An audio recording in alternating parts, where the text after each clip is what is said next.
ஆண்டவராகிய இயேசு நாமத்திலே உங்கள் யாவருக்கும் என்னுடைய அன்பின் வாழ்த்துக்கள்.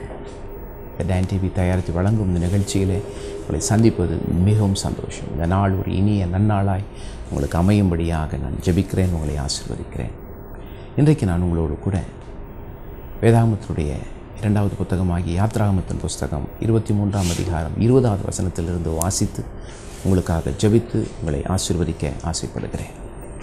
வேதம் இப்படி சொல்லுகிறது: வழியிலே உன்னை காக்கிறதற்கும் நான் ஆயத்தம் பண்ணின ஸ்தானத்திற்கு உன்னை கொண்டு போய் சேர்க்கிறதற்கும் இதோ நான் ஒரு தூதனை உனக்கு முன்னே அனுப்புகிறேன். எனக்கு அருமையானவர்களே, நம்முடைய வாழ்க்கை ஒரு பிரயாணம். ஒரு ஊரிலிருந்து இன்னொரு ஊருக்கு போகிறோம். நம்முடைய வாழ்க்கை ஒரு பதவி உயர்வு. ஒரு பதவியிலிருந்து இன்னொரு பதவிக்கு போகிறோம். இரண்டையுமே தேவன் தான் ஆசீர்வதிக்க வேண்டும். பயணம் என்று சொல்லும்போது ஒரு கீழான நிலையிலிருந்து ஒரு மேலான நிலைக்கு போகிறது. ஒரு ஊரிலிருந்து இன்னும் ஒரு நல்ல ஊருக்கு போகிறது. பதவி உயர்வு என்று சொல்லும்போது ஒரு பதவியிலிருந்து ஒரு மேலான பதவிக்கு போவது. இங்கே தெய்வம் ஒரு வாக்கு பண்ணுகிறார்: நீ போகிற வழியிலே உன்னை காப்பாற்றுவேன். நம்முடைய வாழ்க்கையிலே, நம்முடைய வழிகளிலே துஷ்ட மனுஷர்கள் இருக்கிறார்கள். நம்மை களவாடும்படி, கொலை செய்யும்படி, திருடும்படி, வேதனைப்படுத்தும்படி. வழியிலே பலவிதமான விஷக்கிருமிகள் இருக்கிறது. நோய்களை கொண்டு வந்து, பலவீனங்களை கொண்டு வந்து, வியாதி வருத்தங்கள் கொண்டு வந்து நம்மை கொல்லும்படி. அசுத்தாவின் கிரைகள், செத்தாவின் கிரைகள் இருக்கிறது, நம்மை வேதனைப்படுத்தும்படி. இவைகளுக்கெல்லாம் தெய்வம் நம்மை பாதுகாத்து வழியிலே நம்மை நடத்துவாராக. ஒரு இடத்தில் பிறக்கிறோம், ஒரு இடத்தில் வளர்கிறோம், வாழ்கிறோம், வேலை செய்கிறோம். கடைசியில் ஒரு இடத்துல நம்முடைய வாழ்க்கையும் முடிகிறது. ஒரு பயணம். இந்த பயணத்தில் ஒரு பூரணமான வாழ்க்கை வாழ, முழுமையான வாழ்க்கை வாழ தேவனுடைய பாதுகாப்பு நமக்கு வேண்டும். இரண்டாவதாக,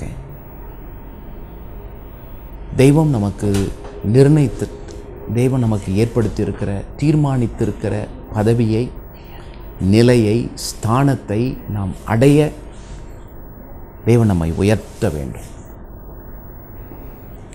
ஒரு கீழான ஸ்தானத்திலிருந்து ஒரு மேலான ஸ்தானத்திற்கு படிப்படியாக படிக்கிற பிள்ளைங்க முதல் வகுப்புலேருந்து 2வது வகுப்பு, 2வது வகுப்பு 3ஆம் வகுப்பு, படிப்படியாக 10ஆம் வகுப்பு, O level, A level, university, PhD என்று தேவன் உனக்கு என்ன தீர்மானித்திருக்கிறாரோ அந்த தீர்மானத்தை நீ அடைய வேண்டும். தேசத்தின் சூழ்நிலையினாலே ஒருவருக்கு தன்னுடைய வாழ்க்கையிலே O லெவல் முடிக்க முடியாமல் போய்விட்டது. 40 வயதுக்கு மேல் ஆகிவிட்டது. அதன் பிறகு தேசத்தில் ஏற்பட்ட சமாதான சூழ்நிலை நிமித்தமாக அவருடைய வாழ்க்கையில் ஒரு ஆசை, இப்படி ஆகிலும் அந்த O லெவலை முடிக்கணும்னு சொல்லி அதன் பிறகு பதிவு செய்து அதை படித்து முடித்தார். பாருங்கள், அவருடைய வாழ்க்கையில் தேவன் ஒரு ஸ்தானத்தை வைத்தார். இதை நீ படிக்கணும், இந்த இடத்தை அடையணும், இந்த உயர்வை அடையணும், இந்த மேன்மை அடையணும்னு சொல்லி தெய்வம் அவனுடைய வாழ்க்கையிலே வைத்த ஸ்தானத்தை அடைய தேவன் உதவி செய்வார். சொல்லிட்டு சொல்றார், உன் வழியிலே உன்னை காப்பாற்ற, உன் ஸ்தானத்திற்கு உன்னை உயர்த்த உனக்கென்று ஒரு தூதனை ஏற்படுத்தினேன் என்று சொல்லி. தூதன் என்றால் தேவனிடத்திலிருந்து அனுப்பப்பட்ட ஒரு உதவியாளர். அந்த உதவியாளர் வந்து நமக்கு ஒரு நல்ல வார்த்தையை சொல்லலாம், ஆலோசனை சொல்லலாம், உதவி செய்யலாம், பணம் கொடுக்கலாம், நம்மை நடத்தலாம், எதாகவும் இருக்கலாம். இப்படி சொல்லுகிறேன், நமக்கு உதவி செய்ய வருகிற எல்லாருமே நமக்கு தேவனால் அனுப்பப்பட்டவர்கள். பெற்றோர், உடன் பிறந்தவர்கள், பெரியவர்கள், ஆசிரியர்கள், தலைவர்கள், நண்பர்கள், இவர்களெல்லாம் தேவனால் நமக்கு அனுப்பப்பட்ட உதவியாளர்கள், தூதர்கள். இதை சொல்லும்போது உங்களுக்கு ஒரு விளக்கம் ஒன்றை சொல்லுகிறேன். நான் உனக்கு ஒரு தூதனை ஏற்படுத்தினேன் என்று தெய்வம் சொல்லும்போது, தயவு செய்து உங்களை சுற்றி வெள்ளை ட்ரெஸ் போட்டு சிறகுகள்லாம் வச்சுக்கிட்டு முடியெல்லாம் வளர்த்து அழகா தூதர்கள் வந்து நிற்பாங்கன்னு நினைக்காதீங்க. அதெல்லாம் ஒரு கற்பனை. சாதாரண மனிதர்களாக இருக்கலாம், ஆனாலும் தேவனால் அனுப்பப்பட்டு உங்களுக்கு உதவிக்கு வருவார்கள். ஆகவே தேவனால் அனுப்பப்படுகிற அந்த தூதர்களை கனம் பண்ணுங்கள். அவர்கள் மூலம் நீங்கள் பெற்றுக்கொள்ள வேண்டிய உதவிகளை நீங்கள் பெற்றுக்கொள்ளுங்கள். பல இடங்களுக்கு போகிறேன், தேசங்களுக்கு போகிறேன். அங்கே போகும்போது உதவி செய்வதற்காக தேவனால் ஏற்படுத்தப்பட்ட, அனுப்பப்பட்ட மனிதர்கள் தூதர்களைப் போல என்னை சுற்றி வந்து இட வசதிகள், சாப்பாடு வசதிகள், பயண வசதிகள், உதவிகள் செய்து என்னை ஆசீர்வதிக்கிறார்கள். அதனால் என் பிரயாணம் பாதுகாப்பாக இருக்கிறது. அதனால் நான் அடைய வேண்டிய ஸ்தானம், செய்ய வேண்டிய வேலைகளை நான் செய்கிறேன்.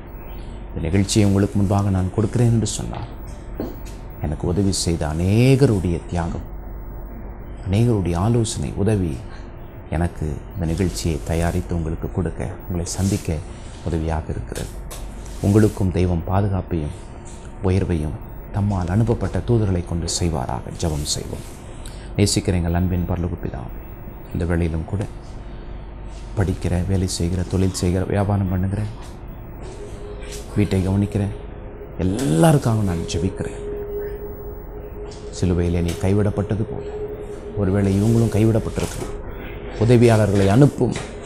உம்மால் அனுப்பப்படுகிற தூதர்கள் இவர்களை வந்து சுற்றி உதவி செய்யட்டும், ஆசீர்வதியும் என்று சொல்லி நான் ஜெபிக்கிறேன். இந்த நேம் ஆஃப் ஜீசஸ். எனக்கு உதவி இல்லையே, நான் தனித்திருக்கிறேன் என்று ஒருவரும் எண்ணாதபடி அவர்களுக்கு ஆற்றி தேற்றி பலப்படுத்தி நடத்துகிற உதவியாளர்களை அனுப்பும், உதவிகளை அனுப்பும். பரலோகத்திலிருந்து ஒத்தாசை வரட்டும், உதவி வரட்டும்.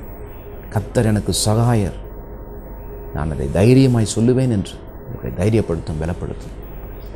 இவருடைய பிரயாணங்கள் பாதுகாப்பாக இருக்கட்டும். வேலையிலே ஸ்தானங்களின் மேல் ஸ்தானங்கள், மேலான ஸ்தானங்களுக்கு, உயர்வுக்கு கொண்டு செல்லும். எந்த இடத்திலும் ஸ்தம்பித்து விடாதபடிக்கு, வளராமல் நின்று விடாதபடிக்கு, ஒவ்வொரு நிலையிலும் இவர்கள் வளர வாழ தெய்வம் உதவி செய்யும்படி இயேசுவின் நாமத்தில் ஜெபித்து இவர்களை ஆசீர்வதிக்கிறேன். நல்ல பிதாவே, ஆமென். God bless you.